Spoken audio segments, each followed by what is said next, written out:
உலகளாவிய விநியோக சங்கிலி நெருக்கடியால் ஏற்பட்டுள்ள விலைவாசி உயர்வை கருத்தில் கொண்டு நாடு முழுவதும் உள்ள ஊராட்சி மன்றங்களின் கீழ் இயங்கும் வணிக வளாகங்கள் மற்றும் அரசு நிறுவனங்களின் கீழ் உள்ள கடைகளின் வாடகையை குறைக்குமாறு பிரதமர் டாக்டர் அன்வர் இப்ராஹிம் உத்தரவு பிறப்பித்துள்ளார். குறிப்பாக மாரா மற்றும் ஊடா போன்ற அரசு முகமைகளுக்கு சொந்தமான வணிக வளாகங்களின் வாடகை குறைப்பு இந்த மாதத்திலிருந்தே அமலுக்கு வரும் என்று அவர் தெரிவித்துள்ளார். உலகளாவிய விநியோக தட்டுப்பாட்டினால் ஏற்படும் வாழ்க்கை செலவின உயர்வு பொதுமக்களையும் வணிகர்களையும் பாதித்துள்ளதாகவும் அதனை சமாளிக்க இத்தகைய வாடகை குறைப்பு நடவடிக்கைகள் மிகவும் அவசியம் என்றும் அவர் சுட்டிக்காட்டினார்.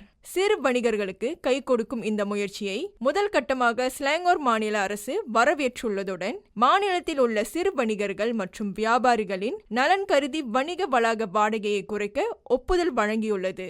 இந்த புதிய நடவடிக்கையின் மூலம் நாடு முழுவதும் உள்ள ஆயிரக்கணக்கான சிறு தொழில் முனைவோர் பயனடைவார்கள் என்று எதிர்பார்க்கப்படுகிறது.